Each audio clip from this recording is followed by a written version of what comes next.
Welcome back to another No Love TV. We're now live on YouTube, Spotify, and iTunes. This week we'll break down weekly training. We're about 12 weeks out from my fight, December 11th for Steve in France. Very excited for this fight. Diet's going amazing. Dropping a few pounds before I get into camp. Adding some stress and pressure outside of fight camp to get ready so I can take care of that load. Really challenging the body to keep a lot of stress. So, doing enough to feel the stress of camp, pre-camp, so my body gets in there. I can kind of just work through injuries or, things that kind of come up in the camp. So that's what we're doing right now. We're just having a heavy load, hitting all the practices that we can, mixed martial arts, strength and conditioning, building that aerobic and anaerobic capacity to be able to go further and push harder in an 8 to 10 week camp. Like I said, we're 12 weeks out right now. So the focus is on just getting the body prepped to go into fight camp. Body's feeling good. Really no injuries. Obviously just tightness and soreness from, training super hard that comes with the sport. Staying up on my mobility, my PT, my massages. I have a great team that takes care of me. Troy, the Massage Messiah, in Roseville.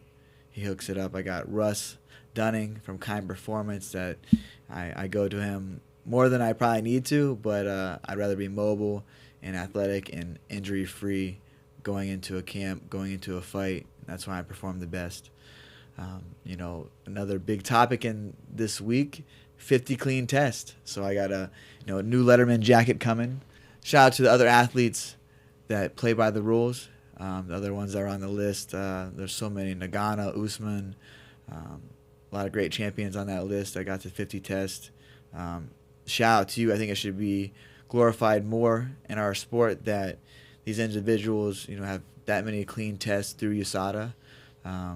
It's amazing. So kudos to you guys. Keep doing the right thing, especially the champions all over. I think that should be more spotlighted in our sport is the clean test. Plans for this week, I have a couple more podcasts to do. I have Muay Thai later today, and then me and my son and my dog Legion, we're packing up to go to Ohio to go see my family. No Love Bullies Bam Bam just had her last retirement litter. Amazing knockout pups. Can't wait to go see them. Check them out. Spend some time with Stingray. Get some training in. I have my cousin who is going to be a senior at West Liberty, a returning national NCAA champion. Get some work with him. So still doing trips and traveling. You got to stay consistent on your training. So setting up my schedule beforehand. All my meals are getting prepped and made so I can stay on my diet. I think that's one of the hardest things is the diet when traveling. But have to stay consistent. Making the weight is number one priority. Training and winning. So, Cody, for the diet, is it to where you're tapering like a pound or two a week leading up to the fight? How much will you weigh? Let's say like a week before the fight. What's your weight going to be at, and what is it at right now? I think a week before the fight, we usually arrive at the fighter check-in on Tuesday if our bout's on a Saturday. So Tuesday, I would like to show up at fight week, hydrated with some water, eating my meals. 140, 139, I think that'll be the targeted weight to arrive to fight week. And then obviously you'll be fully hydrated and eating. And then the next 4 days will just be training, dieting, water loading. I'm working with Dr. Mateo. So I'm very excited to see his science and methods and, ideas that he has for my body. Everyone's different. And I feel like, very thankful for the UFC PI, the meals that they gave us all camp. But, measurements and what you put into your body, what you're taking out and how you're reloading, super huge. So obviously for a drop to 125, that I want to make sure I have no stones that are left unturned. And, when I set out to do something, I do it. And this is a huge opportunity for me. Very excited to jump in this flyweight division. There's a lot of talent in there. I bring a lot of more eyes into the division as well. So I know that, I have to go out there and make a statement. And my first statement is making the weight class, So doing everything in my power, starting now. I've been dieting now for probably a month and a half, just tricking my body, seeing what works, what doesn't work. Hey, I need more, more of this, less of that. Working with my doctors, my nutritionist to do my meals. and I feel good. My energy feels good. I mean, I'm burning up to 4,000 to 5,000 calories a day with this intake of food, and my body feels good. I feel strong. My conditioning feels next level. Mental clearness. I think just going inside of a cage to fight another man, you have to be hungry, and I think every sense of the word of be hungry. I never really cut weight to 35, so this maybe could be a deciding factor of, the slight edge theory. Like, what did you have to do that he didn't have to do, or what is he doing more that you need to do more? So I feel like just it's a great challenge for me, mentally, emotionally, physically, and obviously going on a new weight class. Yeah. Are you worried about the weight? How it's going to come off your body? Because if I look at your body now, no homo. You're a pretty lean guy, even at your weight right now. What are you, $150 right now? $145? I'm actually waking up 145. 145? 145. So one example is when TJ went in at 125, he looked like I could see his bone structure in his face. Where are you expecting to be able to rehydrate and get back up to like 140, 135? I think my last fight I was fully clothed, and I weighed 145. Stepped on the scale fully clothed, heading to the arena to fight, and I was 145. So for me, I'm not a big eater. I feel like I don't like to be overstuffed. I eat enough fuel to make sure my body feels good. And sometimes it's, I think forcing myself to, I got to be at this weight, gain this much weight back.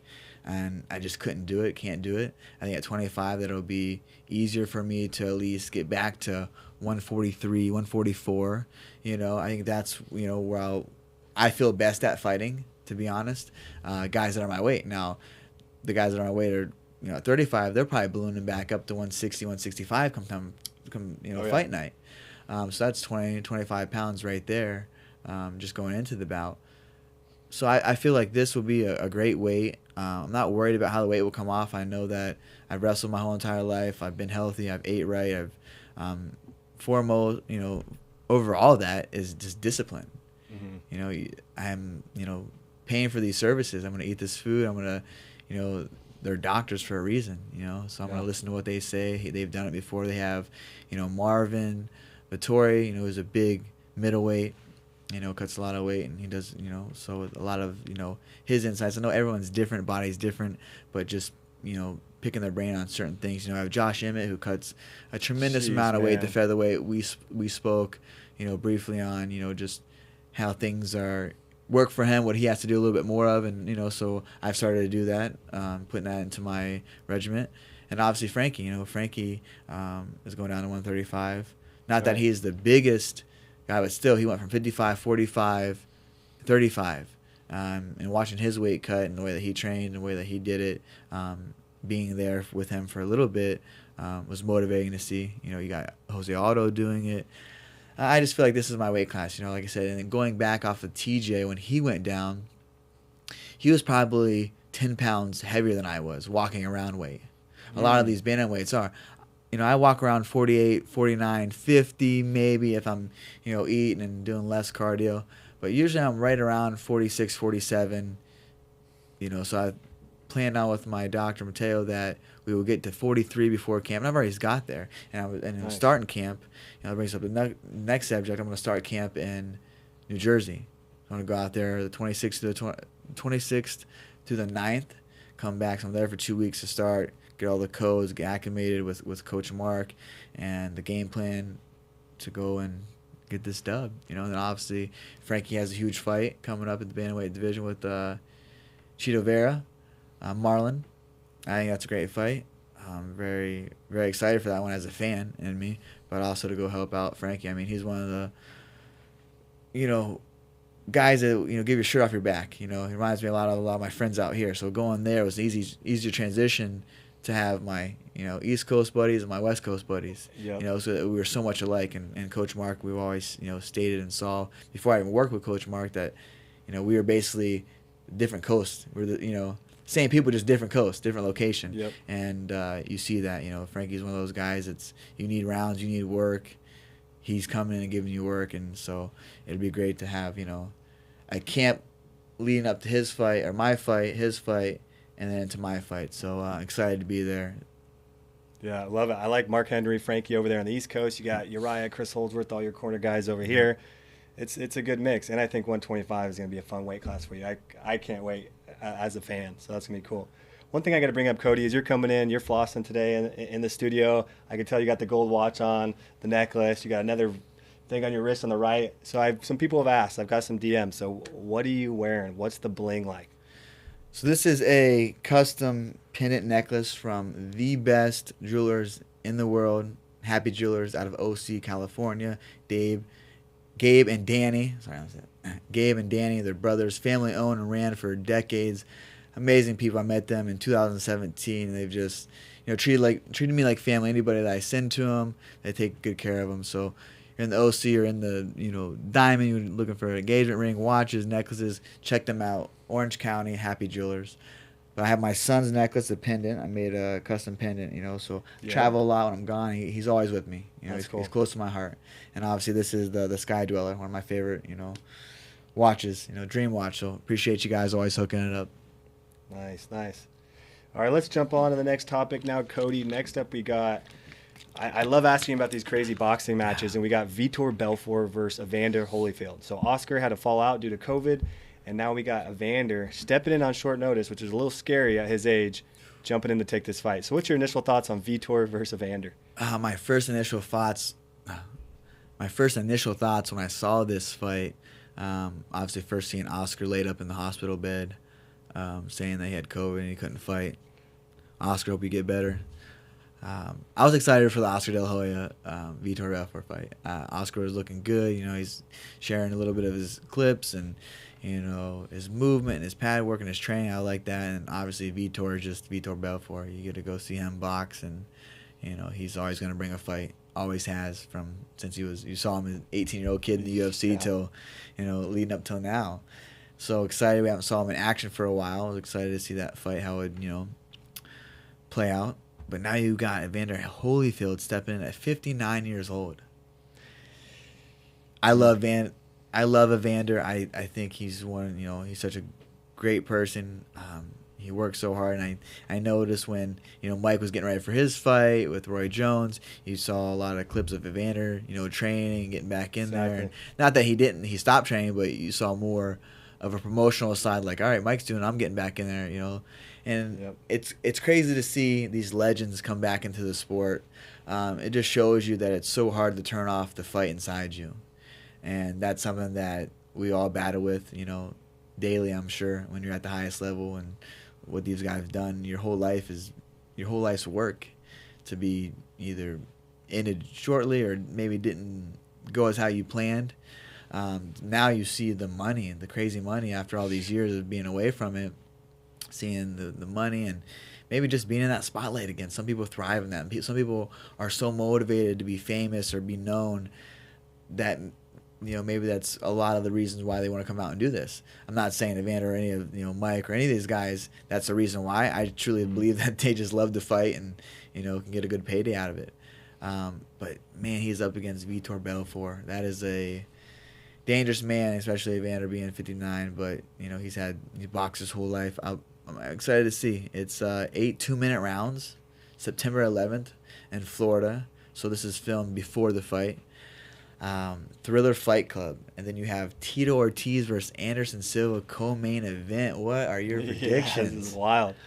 This is wild for me. Okay, if you're asking me, yeah, I'm asking you right now. I'm a big Evander Holyfield fan, but I like Vitor. I don't know if they're drug tested or not, but if this is TRT, Vitor coming in there, swinging those big hooks. Evander, I question how his endurance is, even though it is 2 minutes instead of 3 minutes. But and what's the weight at? What weight class are they fighting at? Let's see. I can look it up. It got to be. I mean, it's got to be heavyweight. Oh, yeah. For sure. It's a boxing match. We'll see, though. Let's see. Weight class. Light heavy. What is that, 205? No, I think that's saying that he's fought there. Oh, he's fought all those. Yeah, cruiserweight, light heavyweight. Then he went up to heavyweight because he wasn't getting the looks. And, Mike was the heavyweight champion, so he went up there and, that was the big draw, being the heavyweight champ. Let's see. He's 58. 44 for Vitor. He's 14 years younger. Oof. 14 years younger. I just wrestled with a 15-year-old the other day. Like, man, I'm 15 years older than you.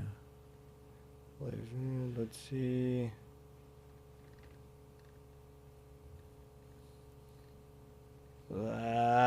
nothing. I'm not seeing the weight. I'll look it up. I'll find it. What sports site is this on? That suck.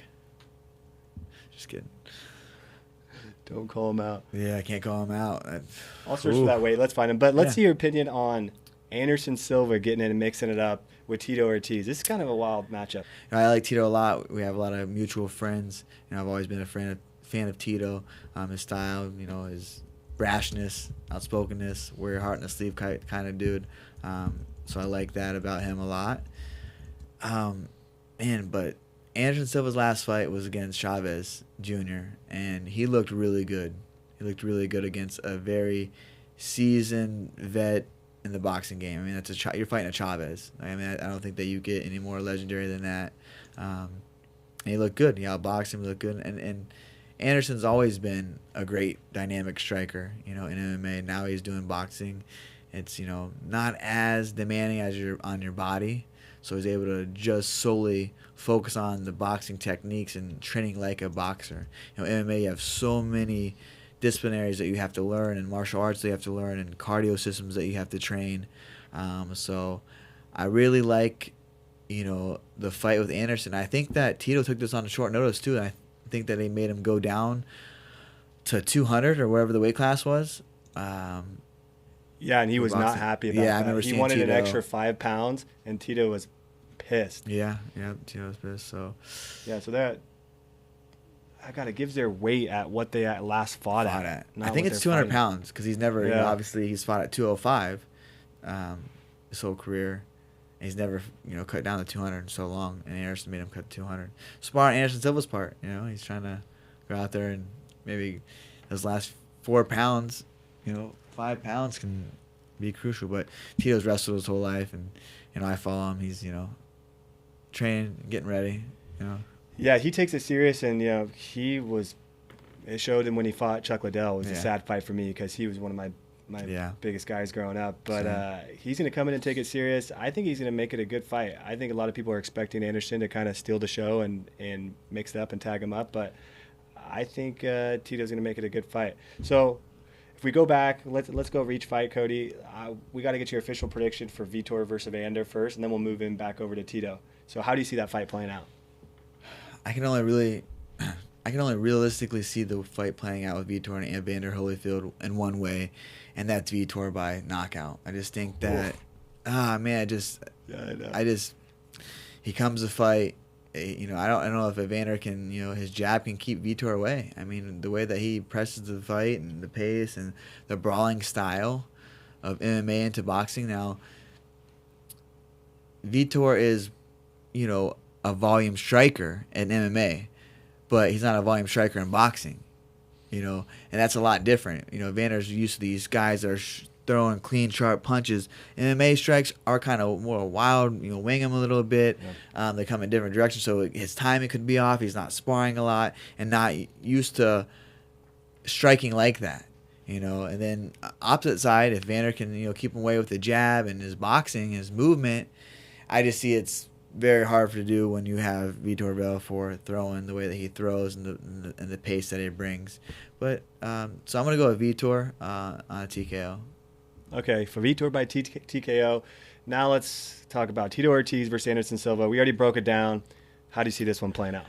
I just honestly see Anderson just outboxing Tito. I think a lot of like the movement and working off his jab. Tito doesn't really. If you're comparing apples to oranges, he's not the most crisp, striker. Mm-hmm. Sorry, he's not the most crisp striker. Striker? Striker. Striper. What the fuck? I'm gonna go with Anderson Silva. I just feel like Anderson Silva, with his last bout against Chavez Jr., he looked amazing. He's experienced. In there, the ring, it's 8 minutes. He's done it with a high caliber fighter and Chavez. Tito's taking us on short notice, the weight cut, and looking back, Tito was more of a ground and pound expert. Was never really a sharp, crisp striker. Yeah. But who knows? I just think that these fights are great, entertaining to watch and see, and you can sit out here and try to predict. But me being, I guess an analyst now. I would say, would be Anderson Silva. Just his boxing and his footwork and movement is going to take that win. I think he just outboxed him. I agree with you on both. I think Tito's going to throw some crazy haymakers and overhands in the first couple rounds, but then start getting boxed Silva's going to slowly box him up and start way outstriking him each round. That's what I think. Yeah, I think Anderson will TKO him later in the rounds, 5th, 6th round. I mean, oh, that'd be epic. All right, this next topic, we'll move on. One. So this is a fun one. You never would have thought Ariel Helwani is switching up his nickname. It's now Ariel the Heel Helwani.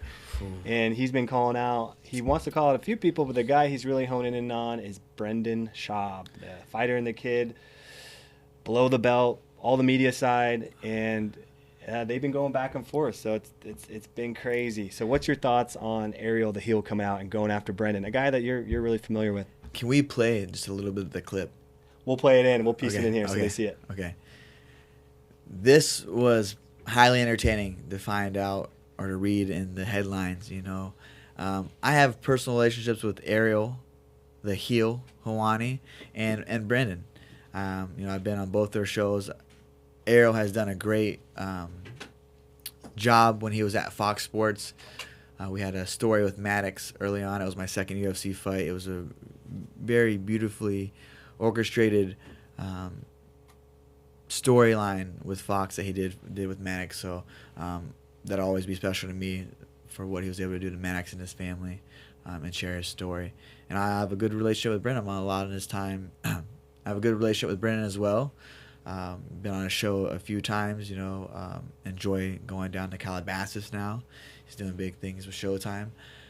But, you know, I know Brendan, if he did text him that he would give him a, you know, making a public apology, then he's a man of his word, and I feel like he would definitely do that. So it's going to be entertaining to see how this unrolls. Ariel Helwani says he is done with people talking shit about him. And if you take your shot, you best not miss. Ariel, the Heel Helwani. I loved it. That was just music to my ears to see. Not that he was calling out Brendan, because I like Brendan, but hey, you got to have some controversy in this things going on. So we'll see, you know, the lies that if he's talking about, you know, it goes back to the report with, you know, Brock Lesnar, and a lot of people can look back on that and see that he kind of leaked that, or wherever the story was. There's always two sides of every story. I mean, you can probably, you know. Yeah, I'll give the quick breakdown. It was at UFC 99, Ariel released early that they were going to announce that Brock Lesnar was going to be featured on UFC 200. I remember that. And Dana actually hated him for that because it was a big promo video.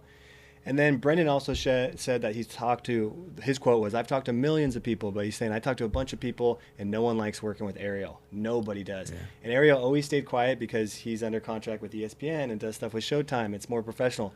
Now he's on his own, solo, so he can say whatever he wants now. Nice. And he has turned into Ariel Helwani. Not the heel. He just totally changed his name, switched up the spelling. Good for him. I mean, this is going to be pretty entertaining to see how it rolls out. I mean, I like both guys, so I'm not taking a side. I just want to see from a fan perspective. So how does the beef end, Cody? Do you think Brendan gives a public, hey, sorry about Ariel, you know, I'm sure people love working with them, or does he stay stubborn? Because there's a potential of that too. I want to say if he texted Ariel, like Ariel said, that he'll make a public apology, he's a man of his word. I really truly believe that he will in some sort of the way. But don't think that this is going to be over with. You know, It's like Drake and Kanye going after each other, you know? Like Certified Lover Boy, and then you got, you know, was it Donda? I don't know. You don't know the music? Yeah, Donda. I haven't even listened to it yet. So Drake a few times. I was on the treadmill doing some runs like that. Nice. There's some nice little songs on there. But, yeah, I'm excited to see. If you take your shot, you best not miss. Where did he pull that up off?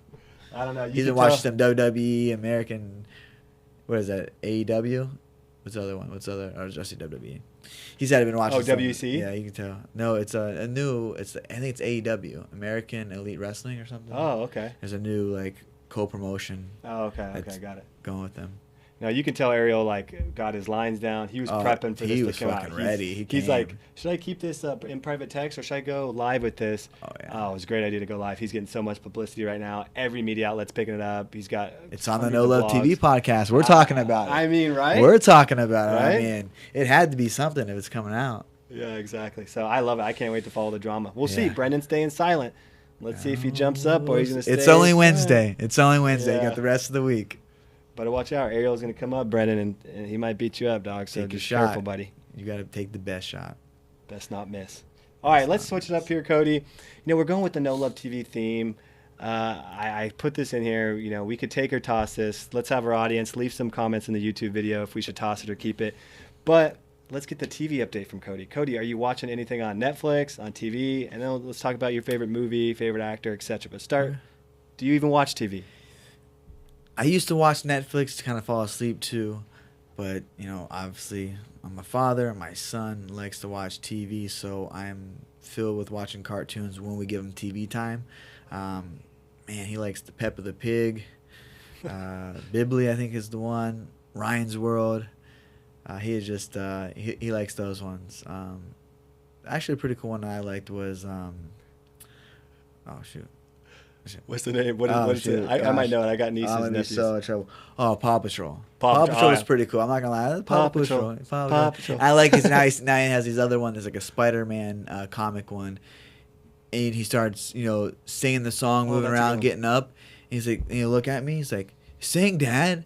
I'm like, well, I don't know the lyrics to this song. He's like getting pissed at me because I don't know how to song. I'm like, and he's like, no, like this. And he's like, it makes you dance and how to sing. Like it's so fun. I awesome. Enjoy it. We had a huge milestone this week today in parenthood. I'm just so excited. I woke up to a text this morning from Danny saying that Kai woke up in the middle of the night and said he had to go to the bathroom.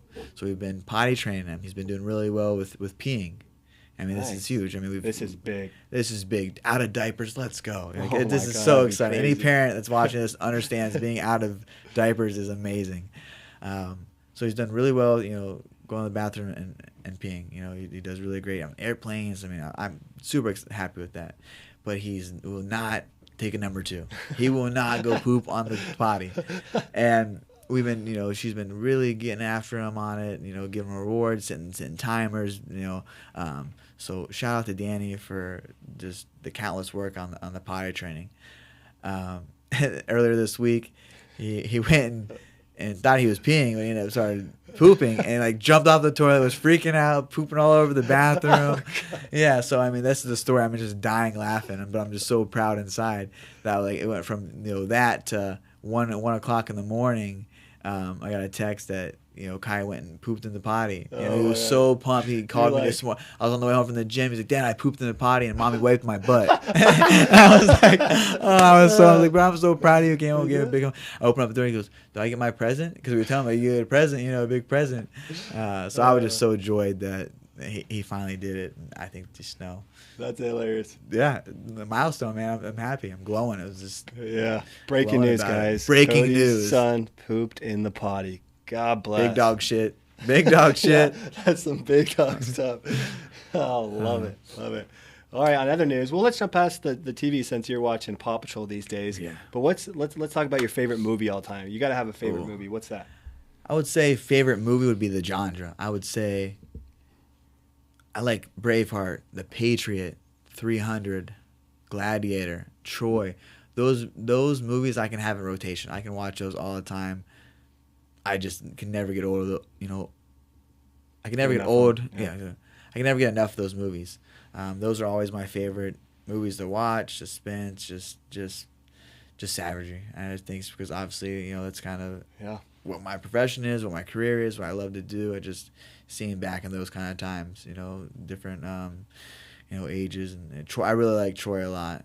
That's a good one. What a savage. Achilles is such a savage. So yeah, those are my probably favorite movies. I also like comedy. Like to chill out. Step Brothers is the classic. The Other Guys. That's a good one. Underestimated. Your Highness. Yeah. James Franco, Danny McBride. Them two guys are magic together. Pineapple Express. Oh yeah, that's. I mean, I can watch. That's on. I'm smoking a joint and watching it. The rest of my day is shot. Yeah. So that's probably comedy, and then I would say warrior, gladiator type movies are probably my favorite movies. Okay, what about actor? Some guy that you see when he comes out with the movie, you make sure you're watching that movie every time. Maybe someone that you look up to, not necessarily. It could be someone you met or know, or someone that you enjoy their acting. I would say who was a great actor, not because I have a relationship with them, is Tom Hardy. I loved Tom Hardy way before I watched his movie with he was starred Charles Bronson. Watched Bronson way back. I mean, and just the actor that he was. I mean, if anybody knows the backstory of Charles Bronson, he's one of like UK's most notorious inmates. Oh, okay. 30-some years in solitary confinement.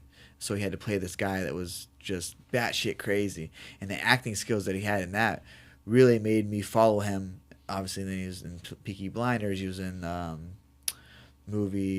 fighting movie, Warrior. Oh, yeah, that's Warrior. right. And long story short about that one, that was actually filmed. Some of that movie was filmed in Pittsburgh, Monroeville, Pittsburgh Fight Club, where I trained at. I was an MMA instructor at. Nice. So Tom was over there, filming that and shooting that video. But I would say he would probably, any video or movie that he comes out in, I'm always going to tune in and watch. Tom and his stunt double Jake came up to my fight after filming 16 hours straight in Atlanta, Georgia, when I fought TJ for the title, defended my title in New York. Flew all the way up there, hung out with me before the fight. It was just a great time. You're about to fight in your biggest event, you defend your title. You're hanging out with Tom Hardy and buddy Jake, and it was just a good time. We're just really not talking about the fight. As your biggest fight coming up, you're fighting at Madison Square Garden, just sold out show. GSP's coming back. We had the triple header title fights. Obviously, they didn't go my way, but that's a learning lesson, and you just go on from there. I got a great friend, Tom, with it, and we stay in touch pretty often. So Tom Hardy, he's actually filming his new movie now, coming out. So, nice. He sends me a little behind the scenes stuff, and he's just a great guy. I'm very excited for it. I gotta give my shout out to Tom. Venom is a movie that I thought he was so funny in, such a good actor. Yeah. It was so fun to watch. It's one of my girlfriend's fiance's actually favorite movies. We've watched it probably at least five times together. You had to catch yourself, girlfriend to fiance. She'll be mad at me for that. It's a transition period for that. So I got to keep it. All right, let's move on. It's pretty much a wrap, but let's give the overview of No Love TV, Cody, what we're up to. This is the third podcast that we have here. We're getting in the groove, guys. Yeah. I'm trying to be the new Chin of the industry, the new producer. Chin, I'm coming for you. Chin. And Cody, take your best shot. And you best not miss. Ooh, that is going to hype me up all day. I got Muay Thai right after this. All right, that's a wrap for episode 3 called No Love TV, soon to be on live on all platforms. Guest interviews coming soon, so make sure you go in the comments, write who you'd like to see, come in studio via Zoom, whoever we can have on the No Love podcast. Follow No Love TV on Instagram, subscribe on YouTube.